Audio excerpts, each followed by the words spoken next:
Muy buenas, ¿qué tal? ¿Cómo estáis? Hola, ¿cómo estás, Vivo? Hola, muy buenas. Bien, ¿qué tal? Bien, contento de estar contigo. Bueno, os comento.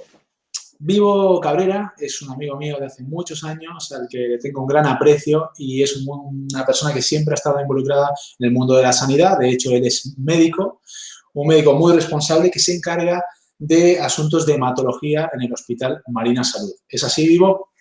Efectivamente, sí, sí. Y llevo tiempo queriendo hablar con él porque, pues, porque considero que es una persona muy seria y porque me gustaría que nos explicara un poquito la situación que se está viviendo en el Hospital Marina Salud con respecto a la pandemia que todos ya sabemos que está ocurriendo. Vivo, antes que nada, cuéntanos, ¿quién eres tú? ¿Qué es lo que haces en este momento? ¿A qué te estás dedicando más o menos en el hospital? Vale. Bueno, yo soy hematólogo en el Hospital de Marina Salud. El servicio de hematología, pues bueno, se encarga sobre todo de una parte desde el laboratorio, tiene bastante, digamos, trabajo de eso, de laboratorio, no tanto clínico, no tanto con el paciente.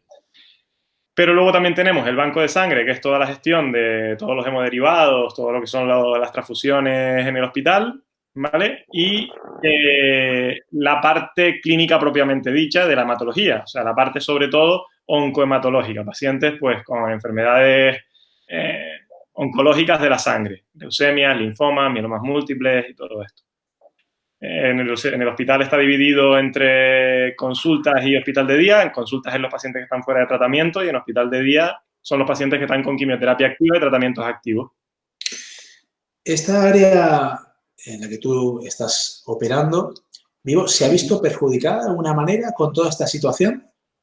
Sí, bueno, ya uniendo un poquito el tema con lo de la pandemia, desde el principio, desde que se empezaron a dar los primeros casos en Madrid, ya aquí, antes del estado de alarma, ya se empezaron a tomar medidas y ya se empezó a hablar de planes de contingencia para dividir a los trabajadores, algunos trabajadores que se mandaron a casa para hacer teletrabajo, las consultas por el ordenador, vaya, y a otros pues que se quedaran presencial. En el caso de que algún profesional cayese enfermo, pues hubiesen otros que lo pudiesen cubrir. Nosotros sí, desde el principio es verdad que nosotros seguimos trabajando hasta que se declaró el estado de alarma, seguimos haciendo todo igual y a partir de ahí ya sí que suspendimos todo lo que son las consultas presenciales, salvo pacientes urgentes, que nosotros los pacientes urgentes pues son los que están en tratamiento activo con quimioterapias y no pueden esperar a que acabemos todo esto, sino hay que tratarlo. O pacientes que sean nuevos, hemos diagnosticado en estas semanas también pacientes nuevos, entonces claro, pues esos tampoco no se pueden retrasar. Muchas veces pues de esto nos enterábamos por teléfono, porque a nosotros Claro. nos hacen una consulta de atención primaria, por ejemplo, y nosotros solo tenemos lo que nos informa su médico de atención primaria. Y bueno, pues tenemos que llamar al paciente un poco para saber cuál Claro. es la situación, porque sin poder verlo presencial es muy difícil. O sea, que Entonces sí que nos hemos visto afectados, claro. entonces, lo que primó fue la seguridad y poner en marcha todos esos protocolos que venían de Madrid por la seguridad de los pacientes, entiendo yo, ¿no? En este Sí. caso.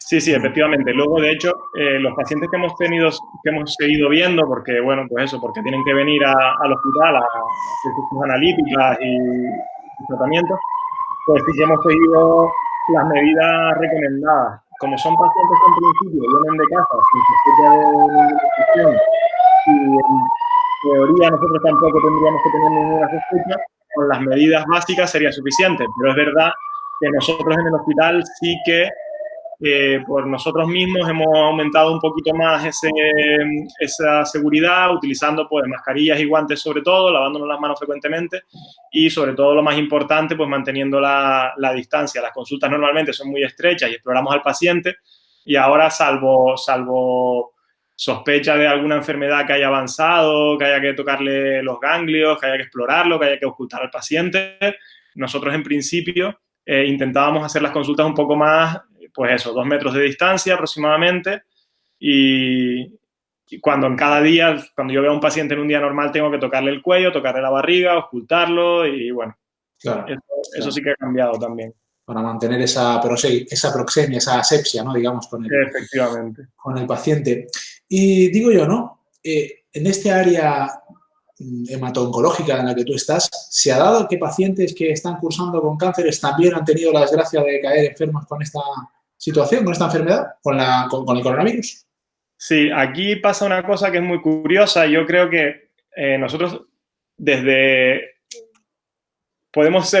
igual podemos pegar un poco en exceso en ese sentido, los hematólogos y los oncólogos, yo creo, pero al final intentamos educar mucho a los pacientes oncohematológicos para que ya, aunque fuera de un periodo de pandemia, tengan mucho cuidado con su salud. Eviten todo el contacto con personas que puedan estar enfermas, eviten alimentos que puedan contener pues alta carga bacteriana, eviten el contacto con animales que no sean domésticos, etcétera. Entonces, esas recomendaciones yo creo que han llevado a los pacientes más inmunodeprimidos a normalmente ser menos positivos para el coronavirus. No quiere decir que no les afecte. De hecho, sí hemos tenido casos aquí y desgraciadamente han fallecido, pues que yo recuerdo ahora mismo, 2 pacientes nuestros.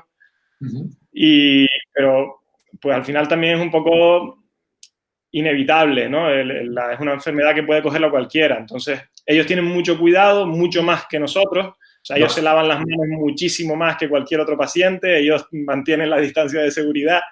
Pero aún así, desgraciadamente, sí hemos tenido casos. No todos han ido mal, por suerte. Hay algunos que han ido bien, pero hay otros pues que no.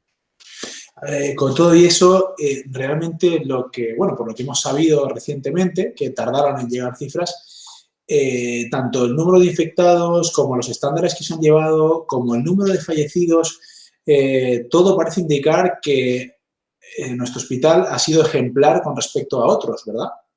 El de Marina Salud, el Hospital de Marina Salud. Sí, en general, yo creo que ahora quizás me meto en un tema un poco peliagudo y es en la labor política, ¿no? de la crisis. Claro. Yo creo que la Generalitat Valenciana no se ha hecho mal del todo. No quiero decir que lo hayan hecho perfecto, pero sí que es verdad que se tomaron las medidas, pues bueno, aquí el problema que hubo, no sé si recuerdas al principio, fue el tema de las fallas, que sí que a pesar de haber habido mucha alerta y pues se siguieron llevando a cabo unos días, pero quitando esas excepciones pequeñas, pequeñas o no tan pequeñas, el resto en salud yo creo que sí que se ha llevado todo a cabo bastante bien. Lo primero de todo, un poco por la gente que nos esté escuchando, la página web de la Consellería de Sanidad es muy, muy accesible para todo el mundo, es muy fácil de utilizar y nos resuelve un montón de dudas con respecto a esto. Y esto ha sido así desde el principio. Siempre han dado recomendaciones que están online, que bueno, que es verdad que para la gente mayor quizás no es la mejor plataforma, pero cualquier persona joven que pudiese consultar, ahí estaba la información. Y bueno, yo creo que eso nos ha llevado, sí, a ser una comunidad autónoma que salvo en hospitales en concreto, por ejemplo el Hospital de la Vila sí que estuvo bastante saturado porque hubo un foco muy grande. El General de Valencia tuvo casos bastante, que saturaron lo que son las UCI. En general, el resto de hospitales, más o menos todos hemos podido llevarlo. Nosotros en concreto, en Marina Salud, pues hemos tenido la suerte, de haberlo hecho bien desde el principio y haber tomado las medidas correctas en su momento. Somos el segundo hospital con menos casos de toda la comunidad. Por debajo, solo tiene menos casos que nosotros el Hospital de Orihuela. Y por población no somos de los que están a la cola. O sea, que sí que se ha ido llevando bastante bien. Qué bueno, qué bueno. Bueno, siguiendo en la misma línea, pero cambiando un pelín el tercio, y ya esto te lo pregunto un poco a nivel de tu opinión, ¿no? Porque se ha venido diciendo de que es una enfermedad muy complicada la del COVID, y que aquí, pues, la gente que moría con esto, pues, hay gente que dice que no es tan complicada y que realmente mueren por otras patologías propias, y hay otras personas que no, que dicen que te puede tocar, que aunque no tengas ninguna patología previa, irte al otro barrio, como recientemente leí, por desgracia, en Marina Plaza, sobre un muchacho joven de Javia que realmente estaba sano. Creo que era de Javia o de Britachell, que realmente estaba sano. Entonces, en este sentido, ¿tú qué nos dirías? ¿Sí que es cierto que depende un poco de la salud previa o depende también un poco del azar? A ver, como todo en estos tipos de temas, ya sabes que es muy complicado sacar conclusiones en el momento. Todo se va a tener que estudiar a posteriori y con los datos en la mano. A día de hoy sí que hay factores que parecen clave, como por ejemplo el tabaco. Los pacientes fumadores llevan el coronavirus mucho peor que los pacientes no fumadores, por ejemplo. Aunque no tengan patología previa, aunque no sean EPOC o no tengan ninguna otra enfermedad que les condicione. Ya solo por el fumar. Luego ya, si sumamos los pacientes que son EPOC, pues muchísimo peor. O sea, tener una enfermedad pulmonar obstructiva crónica te confiere un riesgo mucho mayor, no mayor riesgo, sino mayor probabilidad de ir mal con el coronavirus, o ir peor, digámoslo así. Resto de cosas no se sabe. O sea, sí que se ha visto que los pacientes diabéticos pues, pueden ir un poco peor, pero es que ni siquiera a día de hoy hay una teoría aceptada sobre la fisiopatología de la enfermedad del COVID, porque siempre se ha hablado de un síndrome de distrés respiratorio, que es una infección muy importante a nivel pulmonar, que es lo que da al final la neumonía, esa característica de estos pacientes, que es una neumonía atípica, que afecta a los dos pulmones de forma pues dispersa por todo el pulmón, no se focaliza en ninguna parte del pulmón en concreto. Luego también yo he leído por ahí artículos que lo relacionan con que no es tanto una neumonía por un distrés respiratorio, sino más una neumonitis química porque se liberan moléculas de la célula, sobre todo relacionadas con la hemoglobina, que se libera ion de hierro. Bueno, en teoría que todavía ni siquiera se ha demostrado exactamente cómo funciona la fisiología del virus. O sea, sí se sabe que bueno, gente que no fallecido, pues la historia y sí que está neumonía típica, ese patrón característico, pero el por qué se produce todavía no está muy esclarecido. Entonces, ya solo partiendo de esa base, es muy difícil saber a quién le va a afectar más o a quién le va a afectar menos. Normalmente, pues, a una patología previa le va a afectar más, pero tampoco es tan claro. Por eso que dices, por eso no queda muy claro cuando una persona joven de 30 y tantos años se lo acaba llevando el coronavirus. Entonces, claro. Lo que sí que vemos es que si conseguimos detectar una enfermedad lo más precozmente posible, siempre el pronóstico es mejor. El problema con esta cepa, concretamente, es que cuando uno se viene a enterar es cuando ya han pasado a lo mejor 15 días que lleva en tu cuerpo, ¿no? No es como una gripe normal que se te manifiesta al cabo de 24 horas, ¿no? Claro. Normalmente ese periodo de hasta 2 semanas se han llegado a manifestar casos pues periodo ventana en el que el virus no ha dado la cara, pero tú ya estás contagiado, incluso eres también contagioso, puedes contagiar a los demás, es un problema, claro, un problema que es el que ha creado toda esta pandemia. Si hubiese sido un virus que somos capaces de diagnosticar mucho antes, se aísla al paciente y ese paciente ya no contagia a nadie. Claro. Muy bien, muy bien. Bueno, ahora pongámonos en el supuesto, ¿no? Que voy a comprar a Mercadona, como siempre voy, o como voy a Mercadona o a otros sitios, y resulta que luego vengo a mi casa y al cabo de un par de semanas empiezo a notar fiebre, tos, malestar. Yo sé que todo esto está en la página web de la Consellería, pero como aquí nos escucha más gente, me gustaría, ¿cuál sería el proceder más lógico y más correcto en este caso, Vivo? Bueno, la herramienta más accesible es precisamente por medio de la página web. Tienen un autotest que te va haciendo una serie de preguntas. Pues bueno, las preguntas son relacionadas a: ¿has estado en una zona donde haya habido otros pacientes contagiados? ¿Has estado en contacto con algún paciente contagiado? Etcétera, etcétera. Y te va más o menos enfocando las probabilidades que puedes de tenerlo o no.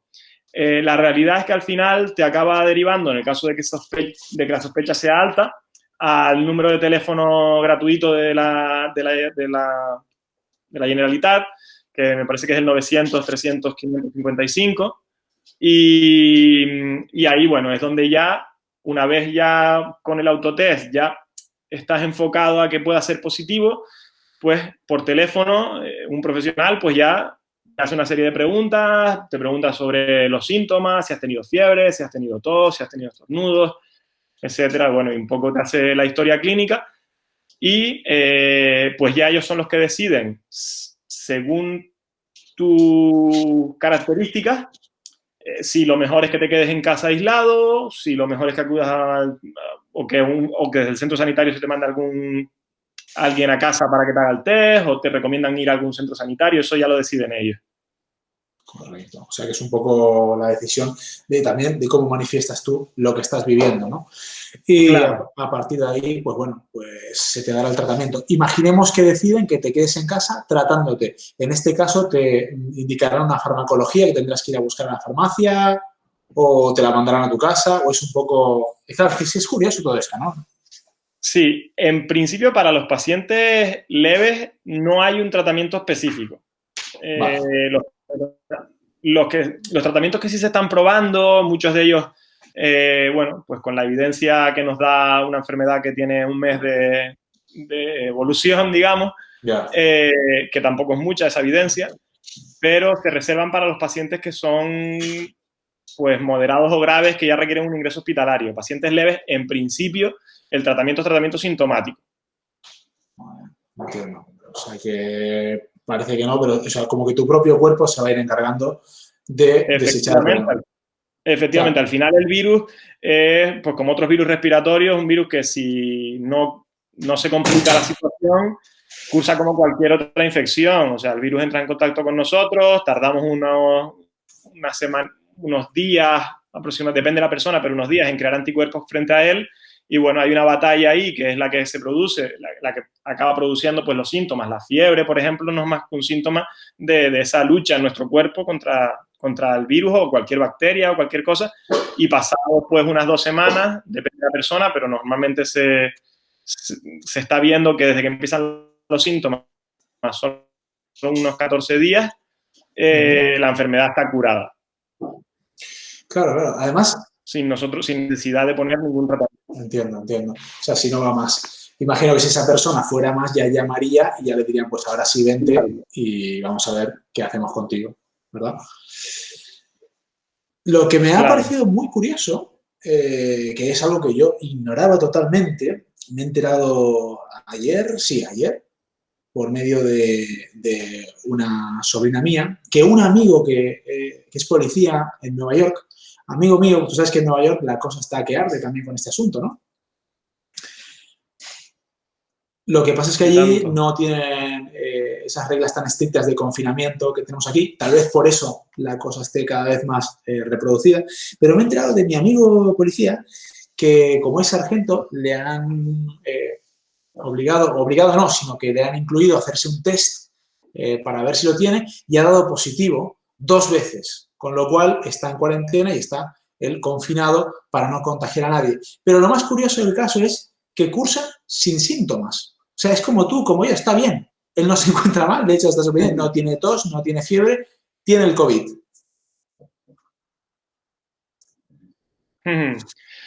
Eso es otra de las incógnitas. ¿Por qué los niños también son asintomáticos? No hay hay algún caso reportado, pero hay muy pocos casos de niños que han ido mal con el COVID. No se sabe muy bien por qué a unas personas le afecta más o a otras personas les afecta menos. Ya te digo que las teorías son muchas. Si buscas en PubMed vas a encontrar 1000 artículos, cada uno dando sus opiniones y sus test y sus cosas. La realidad a día de hoy no se sabe. Sí que es verdad que cuando yo creo que casi el 100%, no se sabría decir si todos, pero por lo menos la gran mayoría de pacientes que vienen a nuestro hospital tienen más o menos las mismas alteraciones analíticas. Eso es lo único que coincide, ¿vale? A todos les sube sobre todo lo que es la ferritina, que es un reactante de fase aguda, es algo que es lo que nosotros miramos para ver las reservas de hierro en las analíticas, a ver cómo está la persona de hierro, ¿vale? Pero también funciona como un reactante de fase aguda, es decir, aumenta cuando ocurre algún episodio que no es normal en el cuerpo, ¿no? Esos pacientes tienen esa ferritina alta, los pacientes COVID-19 positivos, una característica que tienen es la ferritina alta. Otra característica es, parece ser que el virus también activa todo el mecanismo de la coagulación, aumenta el riesgo de tener algún episodio trombótico, de tener algún trombo, no se sabe tampoco muy bien el mecanismo, pero la consecuencia es que nosotros podemos ver en la analítica un valor también alterado que nos hace sospechar también que la situación, pues, podemos ir monitorizando la enfermedad, que es lo que nosotros llamamos, con esos valores, ¿no? Que es el dímero D, esta prueba que te comento. Que no nos dice nada más que está viendo, la coagulación está activada, por decirlo así. Entonces, ya te digo, no se sabe muy bien el mecanismo, sí que se sabe que hay ciertas alteraciones que ocurren, pero lo que dices perfectamente, o sea, pacientes que pasan el virus asintomáticos, pues muchísimos. De hecho, probablemente muchos, yo no lo sé porque no me he hecho la prueba, pero muchos de los que trabajamos en los hospitales seamos positivos sin saberlo. Claro, al no tener síntomas no os vais a tratar tampoco, con lo cual cursará, os curaréis, claro, y todo vuelve a su sitio. El problema, claro, a lo mejor es el contacto con otros, ¿no? Dime. Claro, lo que estudió la OMS, digamos, y lo que pone en sus recomendaciones, o la sospecha que ellos tienen, es que el virus se expulsa por las microgotas, ¿no? A raíz de la tos o el estornudo, y por el peso de las microgotas no queda en el aire, sino que no se queda suspendido, sino que cae al suelo o cae a la superficie. Entonces, en un hospital donde ha habido pacientes, con que haya uno y haya estado tosiendo y estornudando, ese virus se va a quedar ahí.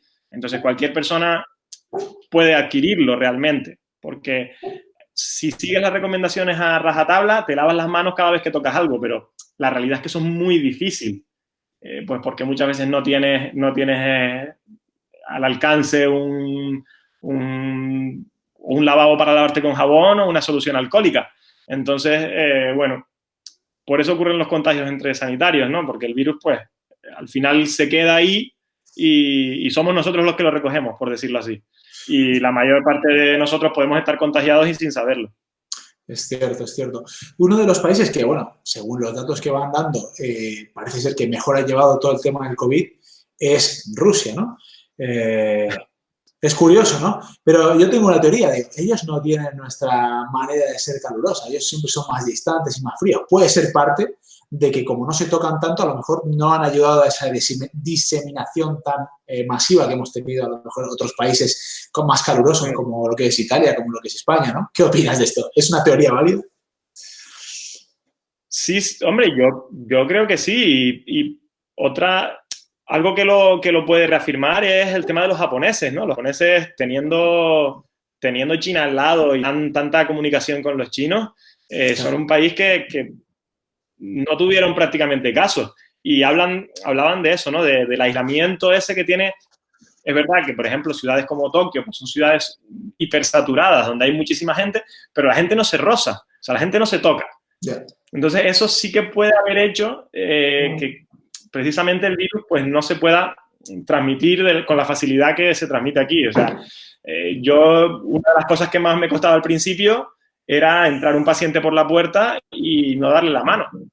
Claro. Eso es algo que para mí era algo fundamental. Exacto. Y eso que llevamos nosotros de incluso un abrazo a algunos. Entonces, claro, pues lógico, sí, yo creo que sí, que puede tener relación, ¿eh? Sí, hombre, yo las veces que te veo, como son pocas, siempre que te veo te doy un abrazo. Pero yo creo que esto de alguna manera nos va a cambiar, ¿eh? Va a cambiar nuestra forma de... Sí.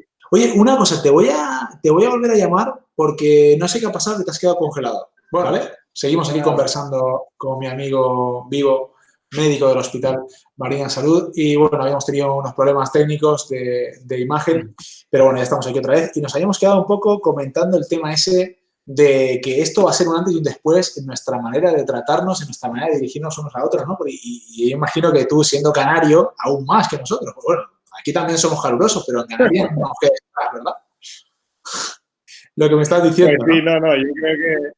Yo creo que de aquí vamos a salir, sí, con algún cambio en nuestra mentalidad, seguro.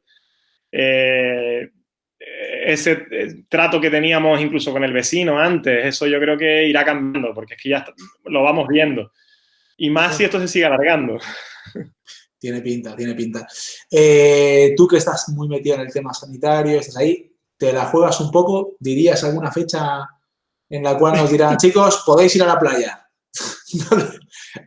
No lo sé. Yo quiero pensar que los expertos, que son los que más saben de esto, se pueden equivocar, por supuesto, pero al final cuando hacen las cosas es porque tienen alguna prueba, alguna evidencia. Entonces, esto de ya esta semana empezar con los trabajos considerados no esenciales y tal, yo creo que esto es una pista para lo que va a ir sucediendo. Mi sospecha es que el confinamiento irá acabando poco a poco. Un poco por el miedo que tiene, digamos, el miedo que debemos tener como Estado, como nación, es el colapso de la sanidad, es lo que siempre nos ha preocupado, realmente. La economía se va a resentir, va a haber una crisis brutal, eso yo creo que ya más o menos todos lo tenemos claro, y hay gente que ha tenido, pues, que ha perdido sus trabajos, que está en una situación muy complicada, eso es evidente, pero lo que no quiere el Estado es que haya otro boom, otro pico enorme como el que hubo en Madrid y los hospitales saturados. Entonces yo creo que lo que acabará habiendo es, pues, muchísimos más casos de coronavirus, de COVID-19 positivos de los que hay ahora mismo, pero mucho más escalonados, y para eso sospecho que lo que hará el gobierno es hacer un desconfinamiento Poco a poco. Paulatino, gradual. Poco a poco, sí. Paulatino, sí. Pero bueno, ya veremos qué ocurre. Y normalmente cuando surgen este tipo de enfermedades víricas, el tiempo en el cual suele salir una vacuna efectiva o un medicamento realmente efectivo, ¿qué viene a ser? ¿Como un año más o menos, Vivo? Claro, bueno, esto para la gente que está también acostumbrada, pues, a leer artículos científicos y a saber un poco cómo van los estudios de fármacos, sabe que ningún fármaco saca una indicación en un mes. Ya. O sea, ningún ensayo clínico se realiza en un mes. La gente puede pensar que a lo mejor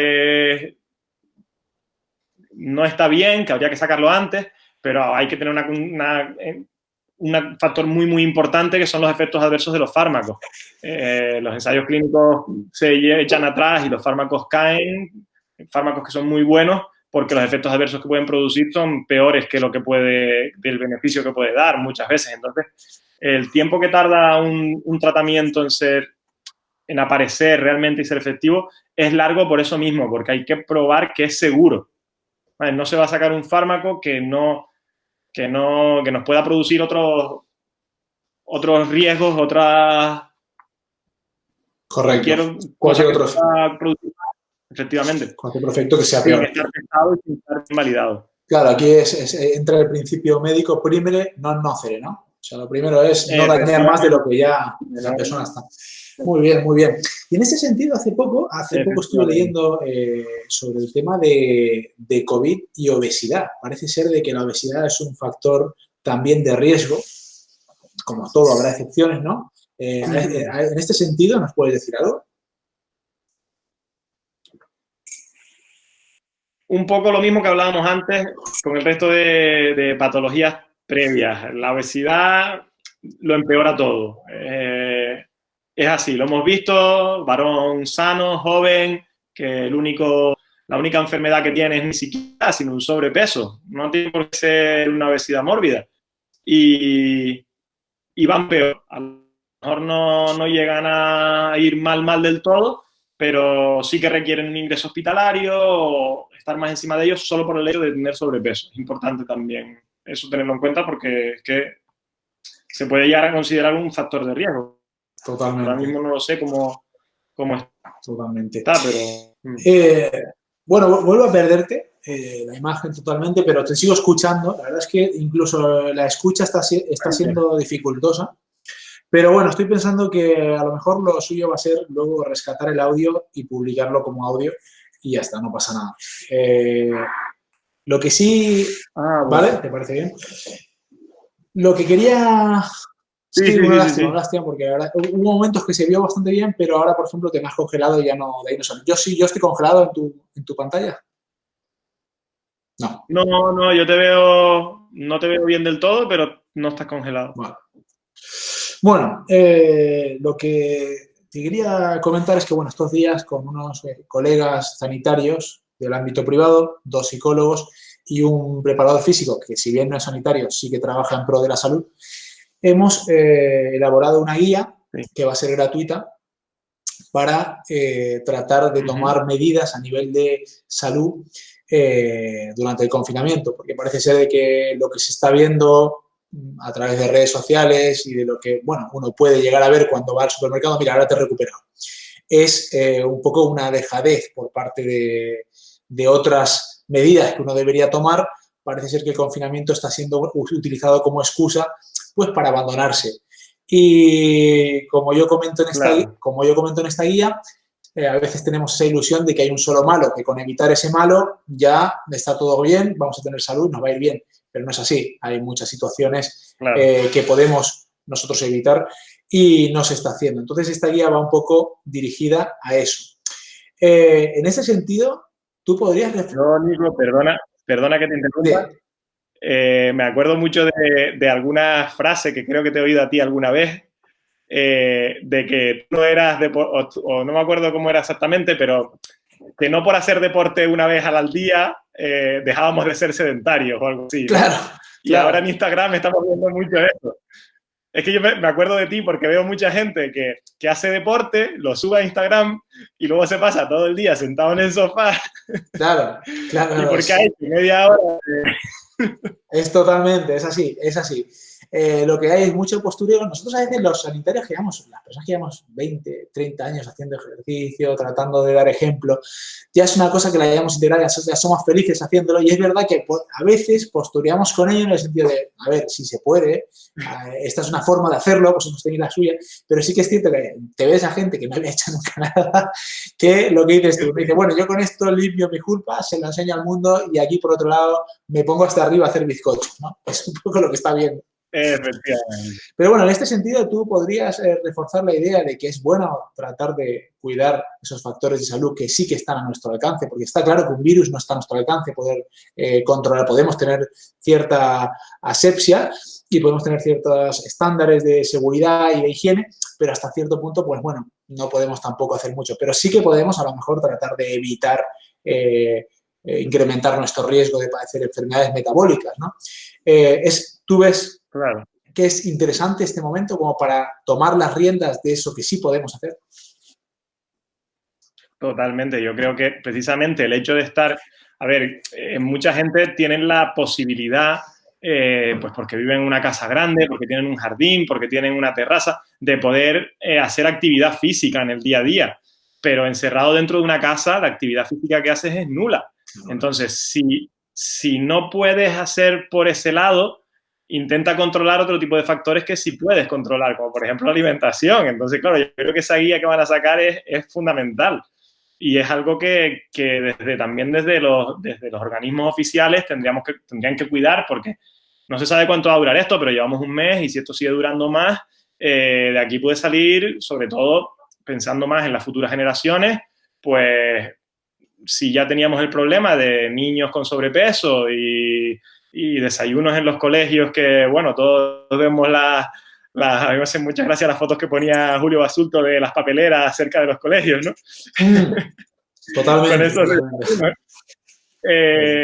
intentar por lo menos dentro de casa que está en nuestra mano, ¿no? Y lo que decías también, ir al supermercado y comprar productos pues que vayan encaminados a una alimentación saludable. Claro, o aunque no compres esos productos que sean tan sanos, por lo menos no compres tantos de los malsanos que sueles comprar, ¿no? El otro día un amigo me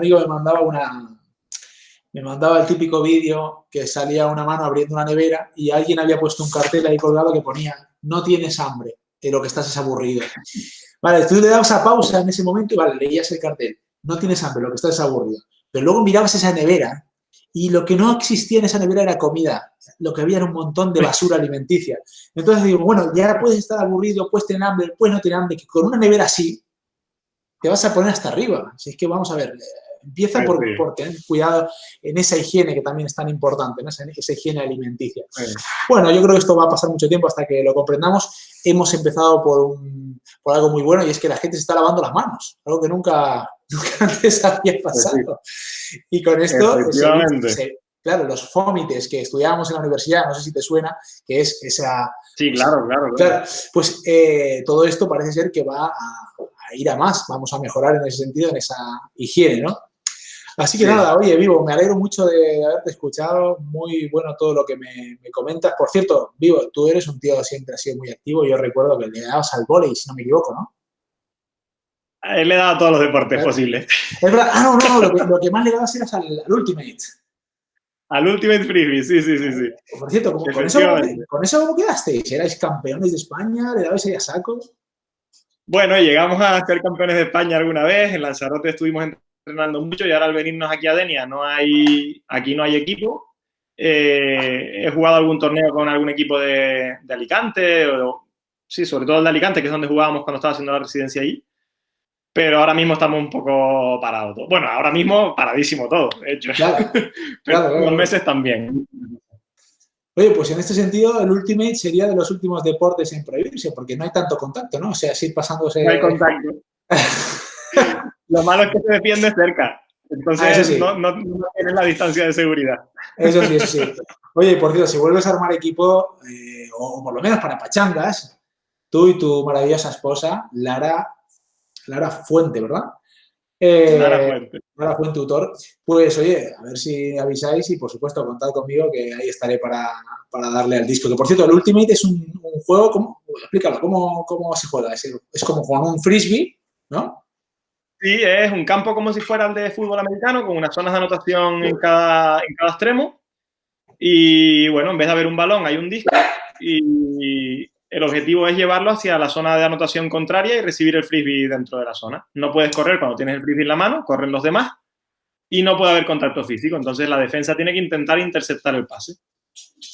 Es muy, muy intenso y muy interesante. Aunque lo explique así, parezca que no, pero sí que lo es. Yo me acuerdo que lo probé hace como 12 años cuando hice el técnico superior de deporte y me pareció una cosa tan genial, sí, ¿no? En el sentido ese... En cuanto a tipo de deporte, se parece un poquito, pues quizás al baloncesto o al fútbol sala, en cuanto que son muchos movimientos rápidos y explosivos.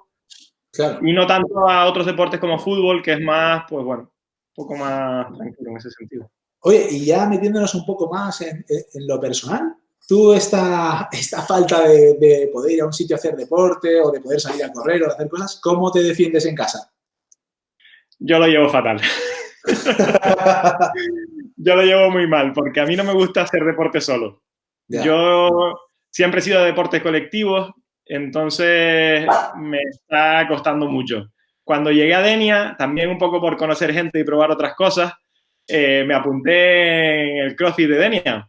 Ah, mira. Y sí, llevaba unos meses muy contento, con una gente genial, y ellos han seguido nos mandan ejercicios cada día y rutinas cada día. Incluso hay una hora en la que nos conectamos todos en la aplicación de Zoom y estamos haciendo todos juntos, pero a mí eso me cuesta muchísimo. Entonces lo hago algún día sí, algún día no, y muy mal, muy mal. Oye, es increíble. Yo sí que me he montado aquí mi pequeño gimnasio con 4 mancuernas y con el banquito y con un elemento que tengo ahí para hacer como step y tal, pero es increíble lo infinitamente más que nos cuesta a los que llevamos toda la vida haciendo deporte fuera de casa, hacerlo en casa. Claro. O sea, es que es brutal, es psicológicamente, claro, es el sitio donde tú te relajas, es el sitio donde tú, en este caso, nos ha tocado trabajar, que bueno, hasta ahí vale, pero ya tener que sacar 1 hora y media, 2 horas para hacer pesas o para hacer gomas o para hacer TRX, ¡buah! Tremendo. O sea, lo hacemos porque ya lo hace, ¿no? 3, 4 días por semana te pones ahí, pero te empiezas a dar cuenta y dices, ni por asomo hago lo mismo que hacía antes en cuanto a esfuerzo. O sea, no voy a desarrollarme ni voy a mejorar aquí, pero sí que psicológicamente implica una dificultad nunca antes vista. Es así, es así. ¿Qué es lo que te estará pasando a ti, que ¿no? te da el colectivo. ¿El qué, perdón? No, que es lo que te estaba pasando un poquito a ti, ¿no? Que te mandan los entrenos y ahí los de... Bien, vale, pues ya lo haré. Efectivamente. Además, yo soy de hacer deporte normalmente sobre esta hora, tipo 8. Siempre hago la última sesión del CrossFit, voy a la última hora, que es 8:30. Entonces, es una hora que como no encuentres más gente, a mí me cuesta muchísimo. Te cuesta la vida. Sí, de hecho, yo lo que hago es que me pongo aquí en la televisión de 40 pulgadas, me pongo vídeos de gente entrenando. Y yo ni los escucho, ¿eh? Yo simplemente me pongo ahí con mis pesas. Por lo menos me da la sensación de que hay por ahí alguien moviéndose y tal. Pero es la tele, ¿no? O sea, tú fíjate hasta qué punto el absurdo, ¿no? De tener que... Oye, pues puede ser una buena opción, me la voy a probar. Pruébala, tío, pruébala porque, bueno, a mí por lo menos me motiva un poco, veo a tipos ahí mazados moviendo kilos y yo, bueno, con mis pesitas aquí encerrado haciendo lo que puedo. Sí, hasta ese punto, bueno, lo que sea y que funcione para mantenernos activos. Pero sí que es cierto que esto es una situación en la cual es muy fácil abandonarse, es muy fácil coger peso, es muy fácil hacerlo todo mal, porque encima la expectativa de salir de aquí y irnos a una playa, quitarnos la camiseta, está tan lejos que lo que apetece es ponernos hasta arriba de churros con chocolate, macho. Pues sí, la verdad. Pero bueno, hay que dar ejemplo, hay que hacer las cosas bien y tener en cuenta que toda pequeña acción suma o resta, ¿sí o no? Sí. Vivo, oye, un placer poder escucharte, hablar contigo, amigo. Espero que podamos tener más charlas más a menudo, Cuando quieras. ¿vale? Sobre otros temas que nos puedan interesar. Y bueno, si me das tu permiso, esto lo voy a publicar en mis redes sociales para que te conozcan un poco y para que vean lo grande que eres. Un abrazo grandísimo a tu maravillosa familia, a tu precioso bebé, que yo sé que está ahí. ¿Cuánto tiempo tiene tu hijo vivo? Hoy cumple 4 meses, Emma. 4 meses. Oh, qué maravilla, qué maravilla. Enhorabuena, enhorabuena. Deseando ya conocerlo, a ver si pasa todo esto y hacemos esa quedada que tenemos ahí pendiente hace un montón. Perfecto. ¿Alguna cenita o algo así interesante? Por supuesto. Soy buen cocinero, de verdad. Y tengo unos estándares de higiene considerables, créeme. No, sí, yo recuerdo incluso ir a comer a tu piso en Granada, creo. En Granada, cuando estudiaba.